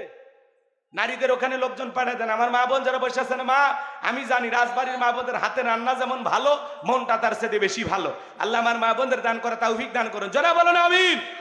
সবাই পকেটে হাত দিয়ে 10, 20, 50, 200, 100, 500, 2000, 5000, 10,000, 1 লাখ, 2 লাখ, যে যা পারেন আল্লাহর রাস্তে পকেটে হাত দিয়ে প্রাণ ভরে টাকা দেন। খবরদার কেউ যেন আবার বিড়ি ম্যাচ দিন না। 2014 সালে ওয়াজ করতে গেছিলাম রংপুর তারাগঞ্জ, ওই জায়গায় কালেকশন চলতেছিল। একজন ব্যাগের ভিতর দিয়েছিল 2 প্যাকেট বিড়ি, দিয়ে লেখা দিয়েছে 1 প্যাকেট মাহফিল কমিটির আর 1 প্যাকেট বক্তার। কত বড় দুষ্ট লোক চিন্তা করে। এরকম দুষ্টমি করা যাবে না। সবাই পকেটে হাত দিয়ে আল্লাহর রাস্তে টাকা দেন। এটা কি না? হোসেন মন্ডল, কথার মধ্যে নাই গন্ডগোল। নগদে 1000 টাকা, জোরে বলেন মারহাবা। আল্লাহ দানটা কবুল কর, হায়াত বাড়ায় দাও, জিন্দেগির গুনাহগুলো মাফ করে দাও, দুনিয়া আখিরাতে ইজ্জত সম্মান বাড়ায় দাও, জোরে বলেন আমিন। আমার হাতে 500 টাকা, 1000 টাকা, 2, 4, 5, 10,000 দাঁড়াবেন। ঘড়ি ধরে 2 মিনিট, এই 2 মিনিটের মধ্যে আমি আলোচনায় চলে যাবো। কষ্ট দেব না বাজান, ছেলে পেলে যাচ্ছে সবাই দেন। আগামী বছরের জন্য আপনারা নগদে বাকি দিয়ে লিখেও দিতে পারেন। লিল্লাহে তাকবীর। কি নাম বাবা? সালাম বিশ্বাস নাম। 1500 টাকা, জোরে বলেন মারহাবা। আল্লাহ দানটা কবুল করো, হায়াত বাড়ায় দাও, জিন্দেগির গুনাহগুলো মাফ করে দাও, দুনিয়া আখিরাতে ইজ্জত সম্মান বাড়ায় দাও, জোরে বলেন আমিন। এ ভাই, এই ছেলে, বাবা এই ছেলে ওটোকে, আর 15-20 মিনিট সময় নাই তোমার হাতে। ফিনিশিং না দিলে মজা বুঝবেন না, মজা বুঝবেন না, অনেক কথা বলার আছে। বসেন বসেন, আর আমি বলে কিছু কথা শোনাবো ইনশাআল্লাহ। সবাই বসেন, সবাই বসেন, একজন উঠবেন না। টাকা না দিলেও বসে থাকেন, কোনো সমস্যা নাই। আলহামদুলিল্লাহ, আপনারা দান করেন। ভাই আগামী বছর লিখে দেওয়ার মতো কেউ আছেন? হুজুর আগামী বছর আমি 1000 দেবো, আমি 5000, আমি 2000, এরকম কেউ আছেন যে হুজুর আমি আগামী বছর দেবো ইনশাল্লাহ? বাকিতে লেখা দিতে পারেন। হাত তোলেন, হাত তোলেন। কি নাম? সভাপতি, প্রধান অতিথি, বিশেষ অতিথি ওনারা আছে? হ্যাঁ, আব্দুল কাদের মোল্লা কই? মাশাআল্লাহ বাজান, মাশাআল্লাহ মাশাআল্লাহ, বিশিষ্ট সমাজ সেবক জনাব মোহাম্মদ আব্দুল কাদের মোল্লা। আল্লাহ তোমার এই গোলামকে তুমি কবুল করো, জোরে বলেন আমিন। উনিও দিবেন ইনশাআল্লাহ। শিবন ভাই কত আগামী বছর? শিবন ভাই আগামী বছর 1000 টাকা, আল্লাহ কবুল করেন, হায়াত বাড়া দেন, জিন্দেগির গুনাহগুলো মাফ করে দেন, জোরে বলেন আমিন। আর যারা ব্যাগ নেয়, রুমান নেয়, ব্যাগটা আসল কি নাম? হাফিজুল ইসলাম, আগামী বছরে 1000। তাড়াতাড়ি তাড়াতাড়ি ঘরের ব্যাগে লেখে নেন, 2-1 মিনিট শেষ। চলেন আলোচনায় চলে যাবো ইনশাল্লাহ, কষ্ট দেবে না ভাই। আলহামদুলিল্লাহ, যারা ব্যাগ নেয়, রুমান নেয়, কালেকশন করতেছেন, টাকাগুলো এক জায়গায় করেন। সাজাদ মন্ডল, কথার মধ্যে নাই গন্ডগোল, 2000 টাকা, জোরে বলেন মারহাবা। শরীফ ভাই 2000 টাকা, জোরে বলেন মারহাবা। লিল্লাহি তাকবীর। আল্লাহ দান কবুল করে, হায়াত বাড়ায় দাও। আর কি আছেন দরদের ভাই? হুজুর আমি আগামী বছরে 1000 টাকা দেব, 2000, 5000, যা পারেন বলেন বাজান। কি কি কত কত আগামী বছর কত? আর কে আছেন? এই শরীফ ভাই 2000 লেখছেন। ইকরাম ভাই আগামী বছরে 1000। হ্যাঁ, ওনার বাবা মারা গেছে, পাশে কবরস্থান, জি দোয়া হবে ইনশাআল্লাহ। ইকরাম ভাইয়ের বাবা মারা গেছে, ওনার জন্য দোয়া আছে 1000 টাকা। আল্লাহ তার বাবার কবর জান্নাতের বাগান মানে দেন। শহীদ মন্ডল 1000 টাকা, আল্লাহ কবুল করেন, জোরে বলেন আমিন। আর কি আছেন? তাড়াতাড়ি দেন। রোকন টেলিগ্রাম, টেলিজাও গ্রাম 1000, আল্লাহ কবুল করেন। আপনার নাম?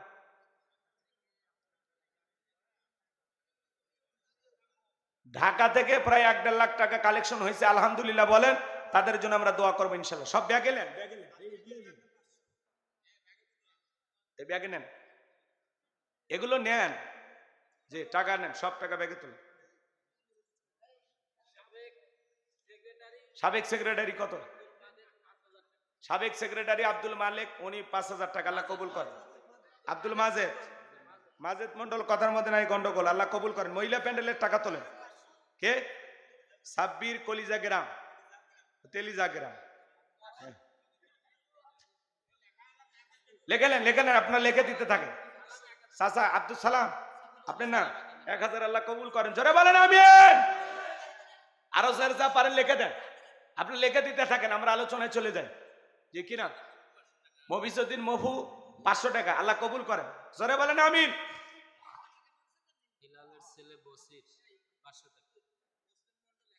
মুসলিম মন্ডল 1000 টাকা, আল্লাহ কবুল করেন, জোরে বলেন আমিন। বেলালের ছেলে বসির, হেলালের ছেলে বসির কত? 500 টাকা, আল্লাহ কবুল করেন, জোরে বলেন আমিন। যে যা পারেন ভাই দান করেন। আমার মা বোনেরা প্রাণ ভরে দান করেন। মা তেলিজাও গ্রাম মিজান, এই তেলিজাও গ্রামের লোক খুব ভালো দেখতেছি, খুব দান করতেছে, আলহামদুলিল্লাহ।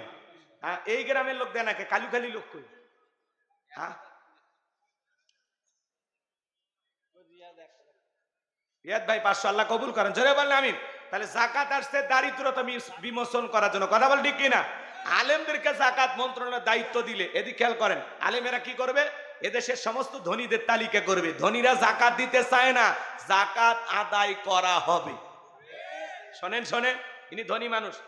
আপনি বলেন তো ব্যাংকে কত টাকা আছে, বইয়ের অ্যাকাউন্টে কত, গোপন সিন্ধুকে কত, খাটের নিচে কত, সাদা কত, কালা কত? আপনার টাকা আছে 2,75,72,500 টাকা। ধনী জাকাত দেবে না, জাকাত আদায় করা হবে।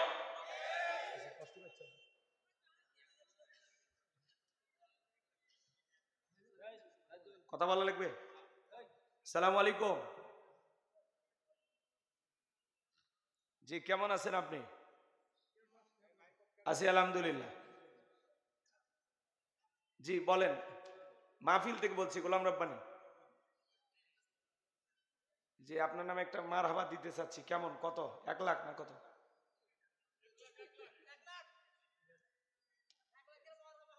জি ভাই বলেন। 50,000 না, 1 লাখ, 1 লাখ।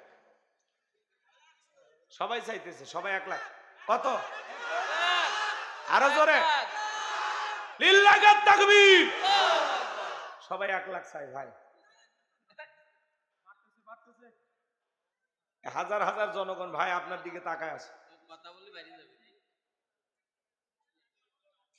আলহামদুলিল্লাহ। বিশিষ্ট ব্যবসায়ী জনাব মোহাম্মদ ইয়াকুব আলী, কথার মধ্যে নেই জোরাত আলী, ঢাকা থেকে 1 লক্ষ টাকা, জোরে বলেন মারহাবা, লিল্লাহি তাকবীর।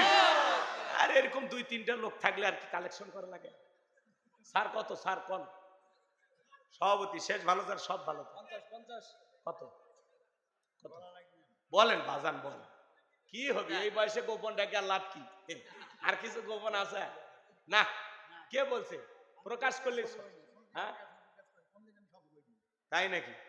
ঠিক আছে, ঠিক আছে। আগামী বছর এই 14ই ফেব্রুয়ারি রাতের বেলায় তারেক মনোয়ার আসবেন। আল্লামা তারেক মনোয়ার চেনেন না? সারা দেশের মানুষ চেনে। আগামী বছর ওনাকে দাওয়াত করা হয়েছে, আপনাদের এই মাহফিলে আসবেন আল্লামা তারেক মনোয়ার দামাত বারাকাতুহু আলিয়া। আল্লাহ পাক যেন তার গোলামকে আপনাদের সামনে উপস্থিত হওয়ার তৌফিক দান করে, জোরে বলুন আমিন। তার সাথে আমার সাক্ষাৎ হয়েছিল। অনেক বিনয়ী একজন মানুষ, অনেক বড় মনের একজন মানুষ। আসলে প্রাণ ভরে আপনাদেরকে কথা শোনাবেন ইনশাল্লাহ। লেখেন লেখেন, বলার দরকার নেই, এত বলা দরকার নেই, বুঝলেন না? আমি একটু পয়েন্টগুলো শেষ করি, আমার হাতে একেবারে সময় কম। আমার ভাইরা গভীর মনোযোগ দিয়ে শুনে যান বাজান। আমি গুনাহগার যে কথা বলতে চাচ্ছিলাম, হৃদয়ের কান পেতে কথাগুলো শুনে যান। ধনী জাকাত দিতে চায় না, উনি ধনী মানুষ, জাকাত আসছে 1 কোটি টাকা, কোনো মতে 5-10 লাখ টাকা জাকাত দিয়ে নিজের জাকাত নিজেই মেরে খায়। এরকম ধনী আছে না নাই? আর এদেশের ধনীরা পাইছে জাকাত মানে শাড়ি লুঙ্গি। এমন লুঙ্গি কিনে দেয় 200 টাকা লিটন লুঙ্গি, পরে থাকলে আবার জান্নাত জাহান্নাম সব বোঝা যায়। 300 টাকা দামের শাড়ি দিয়ে, ওই শাড়ি ধুয়ে দিলে শাড়ি না মশা খুঁজে পাওয়া যায় না। এই বড় লোক, এই শাড়ি তোর বউরে পরাবি, এই শাড়ি তোর মেয়েরে পরাইবি, কথা গান।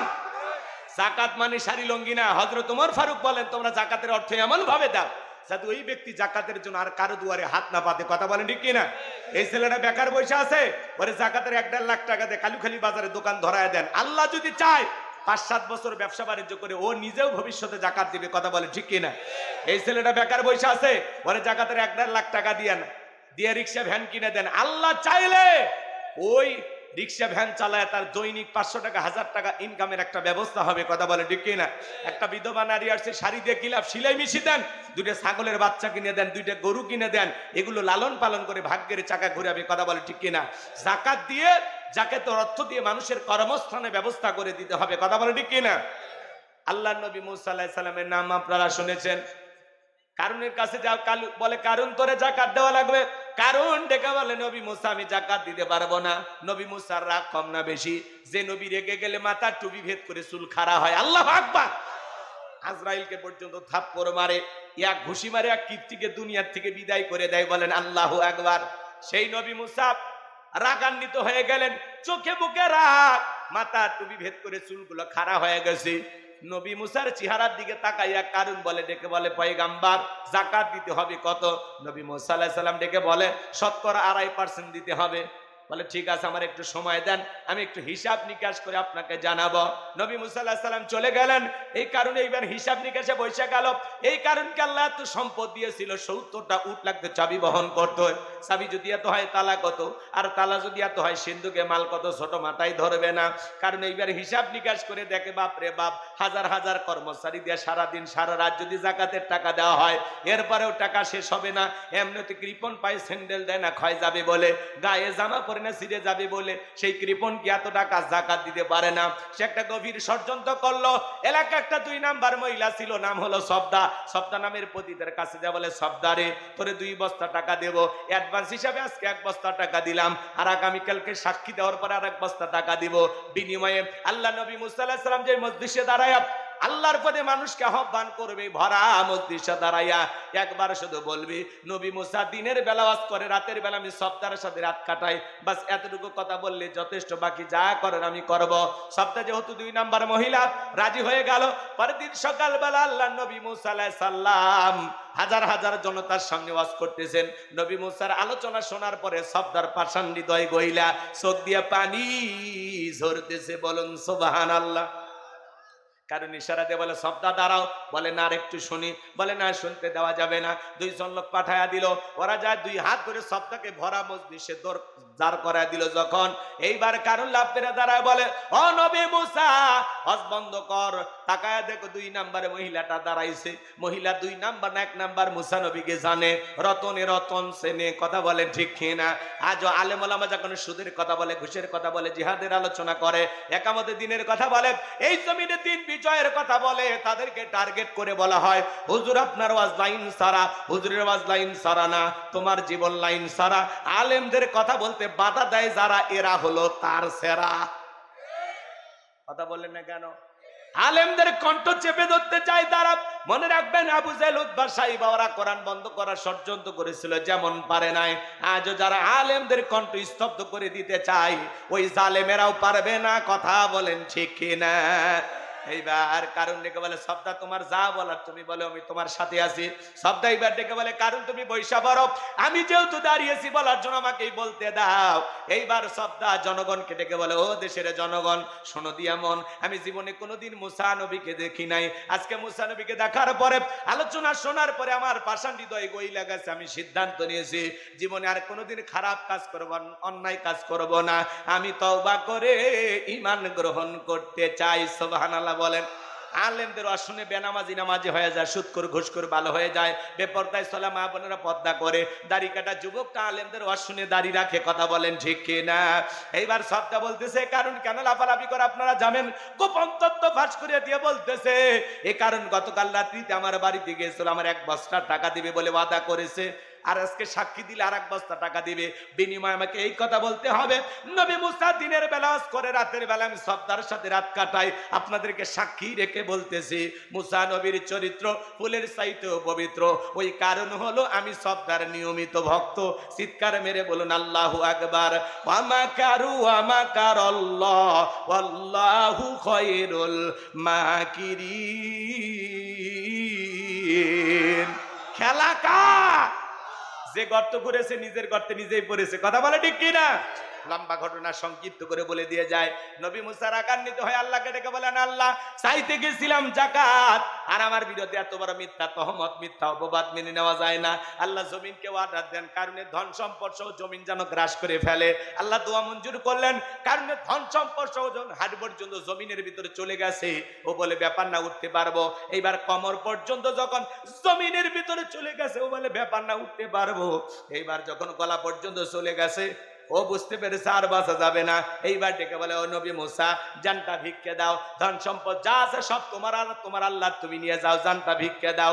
নবী মুসা আলাইহিস সালাম ডেকে বলে, আল্লাহুস সামাদ, আমার আল্লাহ অমুখাপেক্ষী, আমার আল্লাহ কারো কাছ থেকে কিছু না, আমার আল্লাহ দিয়ে যায়।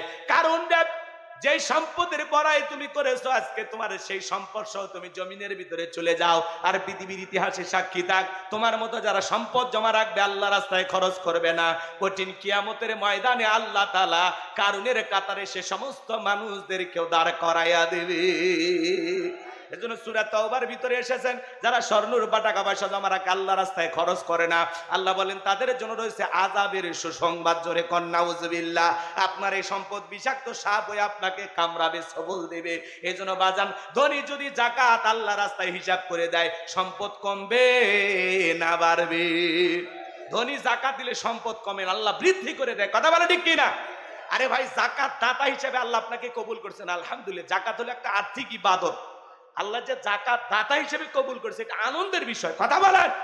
হাত আল্লাহ এই জায়গায় রাখছে, আল্লাহ চাইলে এই জায়গায় রাখতে পারতো না? এই জন্য ধনীর যাকাত দেওয়া ফরজ, গরিবের যাকাত খাওয়া ফরজ নয়। আমি গরিবের হাতে 1 লাখ টাকা দিয়ে দয়া বা করুণা করি নাই। গরিব আমার যাকাতের টাকা গ্রহণ করে আমাকে ফরজ ইবাদত পালনের সুযোগ করে দিয়ে গরিব বড় লোক দয়া করছে। আল্লাহু আকবার বলেন। এইবার মুমিন বান্দার 4 নম্বরে গুণাবলী, যাকাত দিবেন তো হিসাব করে। প্রত্যেক বছর কয়বার? বছরে একদিন। পুরো বছরে একটা নির্দিষ্ট মাস, রমজান মাসে দেবেন, অন্য মাসেও দিতে পারেন, যে কোনো সময় দিতে পারেন। প্রত্যেক বছর হিসাব করে আপনার কত লাখ টাকা আছে, এই শতকরা 2.5% হিসাবে হাজারে কয় টাকা? 25 টাকা। এইভাবে হিসাব নিকাশ করে আপনি দেখবেন আপনার যাকাত কত লাখ টাকা আছে। যাকাতের যে 8টা খাত আছে, ওই যে বললাম আলেমদের তালিকা করে আলেমেরা কি করবে? যাকাত আদায় করবে। কারণ যাকাতের যে 8টা খাত, এটা সাধারণ মানুষ বুঝবে না, আলেমেরা বুঝবে কে কোন খাতে যাকাত পাবে। কথা বলে ঠিক কিনা? আর এই দেশে জরিপ করা হয়েছে, 10 বছর যদি যাকাত কালেকশন করা হয় আর সঠিক ব্যক্তিদের তালিকা করে আদায় করা হয়, যাকাত বন্টন করা হয়, 10 বছর পরে বাংলাদেশে একজন গরিব মানুষ খুঁজে পাওয়া যাবে না যে যাকাত দিতে পারে। আল্লাহু আকবার বলেন। আল্লাহ এরকম একটা সমাজ আমাদেরকে দান করুন। চিল্লা বলুন আমিন। এইবার মুমিন বান্দার 4 নম্বরে গুণাবলী। যুবক রেডি? আল্লাহ রাব্বুল আলামিন বলেন, আল্লাযীনা হুম লিফুরুজিহিম হাফিজুন। মুমিন বান্দার 4 নম্বরে গুণাবলী, নিজের যৌবনটাকে সংযত রাখা, নিজের যৌবনটাকে কন্ট্রোল করা। মুমিনের যৌবন হোটেলে বিক্রি হবে না, পার্কে বিক্রি হবে না। মুমিন কোনোদিন বিয়ের আগে অবৈধ কোনো প্রেম ভালোবাসার সম্পর্ক করতে পারে না। ওয়াল্লাযীনা হুম লিফুরুজিহিম হাফিজুন। নিজের যৌবনটাকে সংযত রাখো, নিজের যৌবনটাকে কন্ট্রোল করো। আল্লাহু আকবার বলেন। শুনেন, আল্লাহ শিশুকালের হিসাব নেবেন না, হিসাব নেবেন যৌবনকালে। আল্লাহ হিসাব নেবেন কোন কালে? যৌবনকালের। জোরে বলেন কোন কালে? হে যুবক, আমরা যৌবনকালে গুনাহ করতে ভালোবাসি, আর যৌবনকালের ইবাদত আল্লাহ পছন্দ করে। কথা বলে ঠিক কিনা?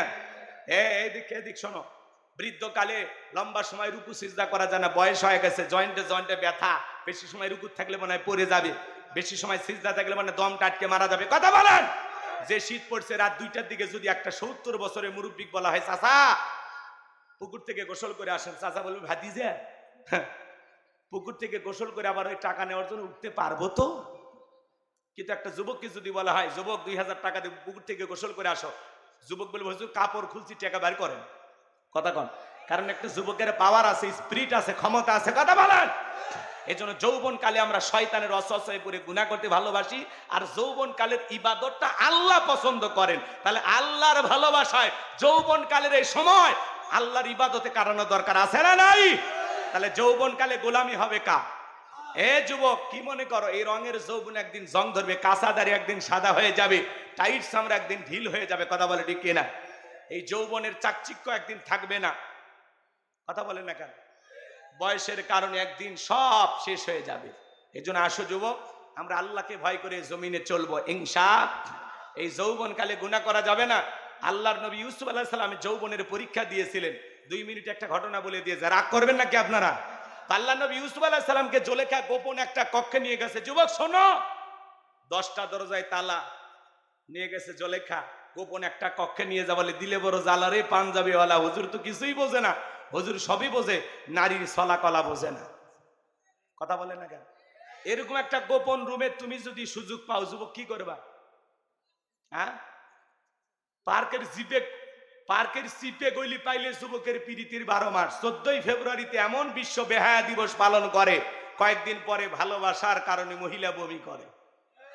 কথা কন না খে? এরকম যুবক আছে না? না, এটা বিশ্ব বেহায়া দিবস। মুসলমানের ভালোবাসা তো আপনার আমার জন্ম হচ্ছেই তো ভালোবাসার থেকে। কথা বলে ঠিক কিনা? আমাদের ভালোবাসা 12 মাস। ওই লন্ডন আমেরিকার মানুষ ওরা ভালোবাসা দিবস পালন করে, কারণ ওরা বাচ্চাকে কোলে নেয় না, কুকুরকে কোলে নিয়ে ঘরে। লন্ডন আমেরিকার মানুষ স্বামীর সামনে তার বয়ফ্রেন্ডকে নিয়ে এসে ঘুমায়, স্বামী কিচ্ছু বলতে পারে না। স্বাধীনতা কি স্বাধীনতা। স্বামীর সামনে বয়ফ্রেন্ড নিয়ে ঘরে, প্রেমিক নিয়ে ঘরে, প্রেমিক স্বামী কিছু বলতে পারবে না, বললেই তার স্বাধীনতা হরণ করছে। যদি পুলিশকে ফোন দেয় স্বামীকে তুলে নিয়ে যাবে। কি জামানা চিন্তা করছে। এরকম আমাদের এই দেশেও কিছু লোক লন্ডন আমেরিকা বানাইতে চায়, আমরা এই দেশকে লন্ডন আমেরিকা বানাইতে দেব না। কথা বলে ঠিক কিনা? যুবকের দল গভীর মনোযোগ দিয়ে কথাগুলো শুনে যান। ইউসুফ আলাইহিস সালাম ডেকে বলে, জুলেখা আল্লাহকে ভয় করো। জুলেখা এবার কাপড়গুলো ছিঁড়ে ছিঁড়ে দেবতার মুখগুলো ঢাকে। ইউসুফ নবী ডেকে বলে, জুলেখা কাপড়ে ঢাকিলে তুমি দেবতার মুখ, কি দিয়ে ঢাকিবা তুমি বিধাতার মুখ। জুলেখা কাছে আসে আর বলে, ইউসুফ তোমার চোখ দুটা ভারী সুন্দর।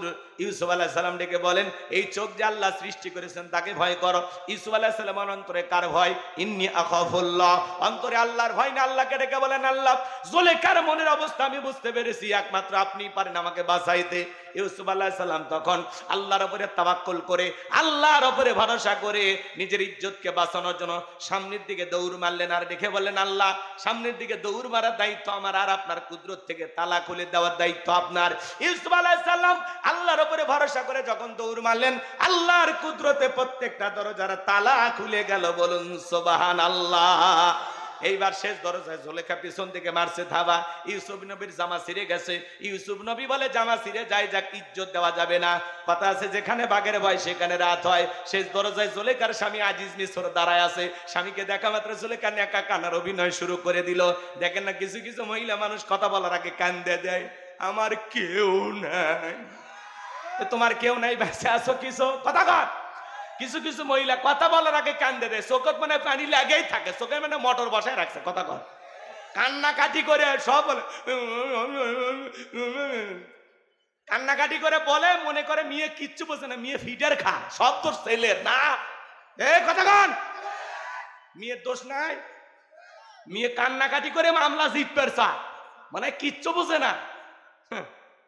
কথা কন। প্রেমিকের সাথে এখানে সেখানে ঘরে পেটে বাচ্চা আসলে কয়, আমাকে বিয়ে করো না হলে মরে যাব। এই ধরার সময় মনে ছিল না তো? নির্লজ্জ বেহায়া। কথা কন নাকি আপনারা?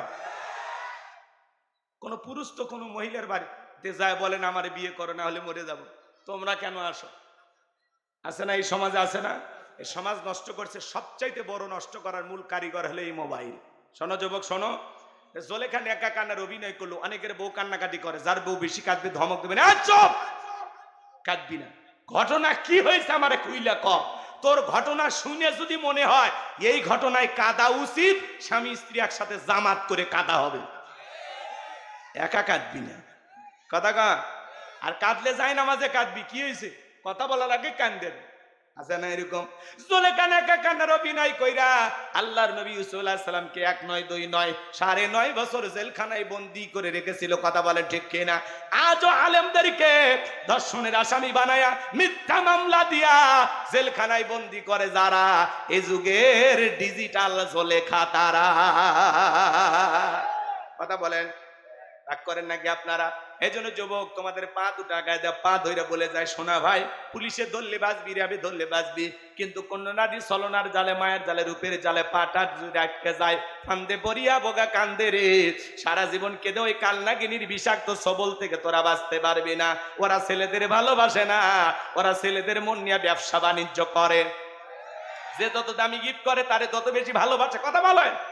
এই জন্য ওদেরকে বিশ্বাস করা যাবে। বিয়ের আগে কোন ধরনের অবৈধ প্রেম ভালোবাসা করা যাবে না। বৈধ তরিকায় প্রেম করো, হালাল স্ত্রীর সাথে। ভালোবাসা দিবস পালন হবে ময়নার মায়ের সাথে। কার সাথে? কে? ভালোবাসা আমাদের 12 মাস। আমাদের ভালোবাসার অভাব নাই তো? ভালোবাসার অভাব আছে? রাগ করেন নাকি আপনারা? তবে যুব সমাজকে, এই তরুণদেরকে, তরুণীদেরকে নষ্ট করেছে এই মোবাইল। মোবাইলের ওজন কম, কিন্তু মোবাইলের মাধ্যমে পাপের ওজনটা অনেক বেশি। সারা রাত জায়গায় জায়গায় মোবাইলে উল্টাপাল্টা ভিডিও দেখে, চরিত্র ধ্বংস হয়ে গেছে। এই যুবক, এই বসো বসো, এই যে শেষের দিকে এসে গেছে। যদি পারেন, আমার গাড়িতে আমার লেখা একটা বই আছে, শেষ বিদায়, স্মৃতি হিসেবে নিয়ে যেতে পারেন। মৃত মানুষকে নবীজির তরিকায় কিভাবে বিদায় করতে হবে। মৃত ব্যক্তি নিয়ে অনেক প্রশ্ন আমাদের মনের মধ্যে থাকে, উত্তর পাই না। মৃত ব্যক্তিকে চুমা খাওয়া জায়েজ না হারাম? স্বামী স্ত্রী মারা গেলে একে অপরকে গোসল করাইতে পারবে কিনা? মৃত স্বামী স্ত্রীকে চুমা খাওয়া যাবে কিনা? নদী ভাঙন এলাকায় মানুষ মারা গেলে চতুর্দিকে পানি থই থই, কিভাবে লোকটাকে দাফন কাপন করবেন? এরপরে আত্মহত্যা করে যদি কেউ মারা যায় তার জানাজায় যাওয়া যাবে কিনা? জান্নাত জাহান্নাম সব পক্ষে, কবরে সলজর সহ বিশেষ কিছু দোয়া সহ 2টা গজল সহ 76 পৃষ্ঠার বইটা, মোবাইল নাম্বার ঠিকানা সব বইটার ভিতরে পাবেন। যদি পারেন আমার গাড়ি ড্রাইভার কাছ থেকে 50 টাকা হাদিয়া দিয়ে স্মৃতি হিসাবে নিয়ে যাবেন। মা বোনেরা সংগ্রহ করতে পারেন। আল্লাহ কবুল করুন, জোরে বলুন আমিন। যুবকেরা এগুলো কেনে না, ওরা কেনে উপন্যাস। প্রেম কেন কাদায়, যৌবনের মৌবনে অভিশপ্ত রাত, মিলন হবে কতদিনে, তোর মরণের পরে। কথা বলে এগুলো আজে বাজে উপন্যাস কিনে চরিত্র ধ্বংস করা যাবে?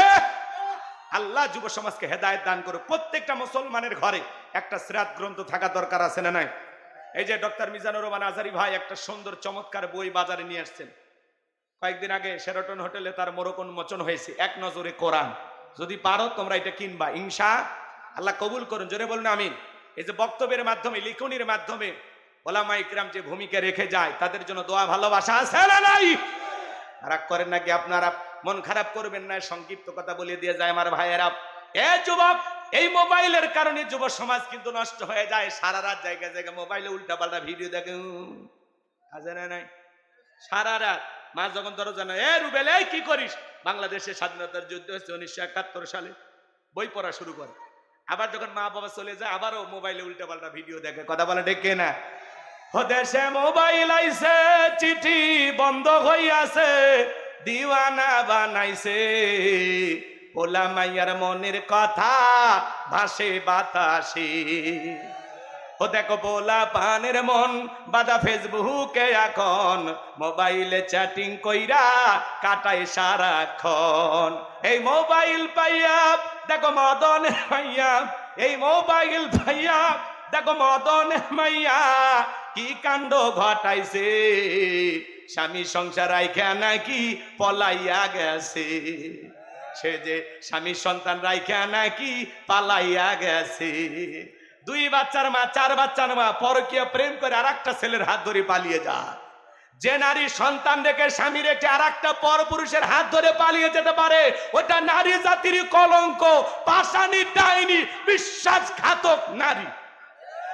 কেমনে পারলা মা, ও বোন, কেমনে পারলা স্বামী রেখে সন্তান রেখে আরেকটা ছেলের হাত ধরতে? কেমনে পারো, কেমনে পারো? এই কথা কন না কেন? যুবক, তোমাদেরকে বলছি, তোমার স্ত্রীর সাথে যদি পরকীয়া প্রেম করে কেউ মাইনে নেবা? তোমার মা বোনের সাথে? তাহলে যেই নারীর সাথে তুমি পরকীয়া প্রেম করো, ওই নারীও কারো না কারো স্ত্রী, কারো না কারো মা, কারো না কারো মেয়ে। তোমারও রুচিতে সমস্যা আছে। এই ছেলে, তুমি কেমনে পারো? একটা নারীর স্বামী আছে, সন্তান আছে, সেই নারীর দিকে নজর দিতে কেমনে পারো? দুনিয়াতে মহিলার অভাব আছে? কত স্বামী পরিত্যক্তা মহিলা আছে, 2-3টা বাচ্চা, যাও বিয়ে করো, রেডিমেড বাচ্চা সহ, আল্লাহ খুশি হবে। কথা কন? এই ছেলে, যা বিয়ে কর। কত দরিদ্র ফ্যামিলিতে অভাবগ্রস্ত মেয়ে আছে, বিয়ে দিতে পারে না, যাও বিয়ে করো। তাও পরকীয়া প্রেম করো না। অবৈধ কোনো প্রেম ভালোবাসা করা যাবে? জায়েজ না হারাম? আল্লাহ তরুণ তরুণীদেরকে, যুবক যুবতীদেরকে হেদায়েত দান করুন, জোরে বলুন আমিন।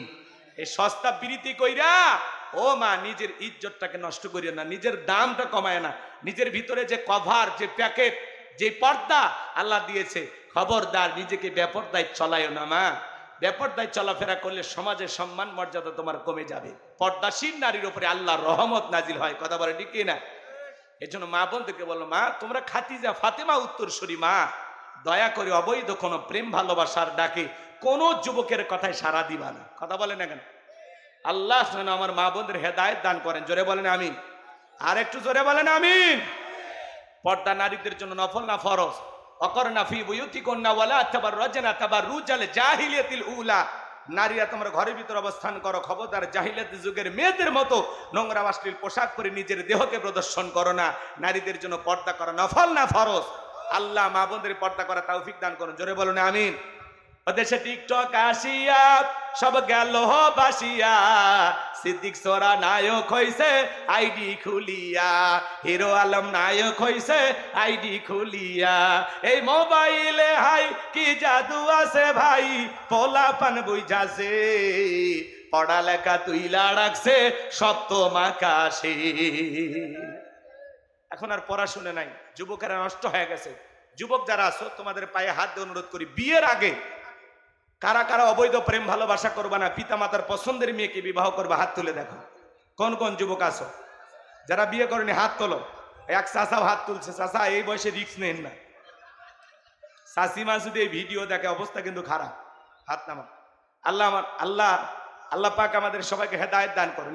যুবক, পিতা মাতা পছন্দ করে বিয়ে দেবে যেখানে বরকত আছে সেখানে। পিতা মাতার অবাধ্য হয়ে যারা বাড়ি থেকে ঘর থেকে পালিয়ে যা বিয়ে করে, এরা জীবনে কখনো সুখী হতে পারে। দাম্পত্য জীবনে সুখ আর শান্তি পেতে হলে মা বাবার দোয়া নিতে হবে, তাদের মনে কষ্ট দেওয়া যাবে না। আল্লাহ হেদায়েত দান করুন, জোরে বলুন আমিন। তাহলে 4 নাম্বার হলো ওয়াল্লাযীনা হুম লিফুরুজিহিম হাফিজুন। নিজের যৌবনটাকে সংযত রাখো, নিজের যৌবনটাকে কন্ট্রোল করো, নিজের যৌবনটাকে হেফাজত করো। তাহলে আল্লাহর ভয়ে যৌবনকালে বেশি বেশি ইবাদত করব কার? আর একটু জোরে বলেন কার? 5 আর 6 নম্বরে গুণাবলী ওয়াল্লাযীনা হুম লিআমানাতিহিম ওয়া আহাদিহিম রাউন। 5 নাম্বার হলো আমানত রক্ষা করায়। জীবনটা আমানত, ছেলে মেয়ে আমানত, স্ত্রী সন্তান আমানত, সবকিছু আল্লাহর দিয়ে আমানত। আমানতের খিয়ানত করা যাবে না। সময়, অর্থ সবকিছুই কিন্তু আমানত। এই যৌবনটা আল্লাহর দিয়ে আমানত। 5 নাম্বার আমানত রক্ষা করা। 6 নাম্বার ওয়াদা প্রতিশ্রুতি রক্ষা করা। মুমিন মুখে যা বলে অন্তরে তা বিশ্বাস করে, কাজে তা বাস্তবায়ন করে। মুমিন কোনোদিন প্রতিশ্রুতি ভঙ্গকারী হতে পারে। সামনে কিন্তু ওয়াদার মৌসুম আসবে। এক নেতা একটা ওয়াদা দেবে। ভাইরা আমার, আগামীতে নির্বাচিত করতে পারলে গ্যাস দেব, বিদ্যুৎ দিব, বাঁশ দিয়ে ছেড়ে দেব।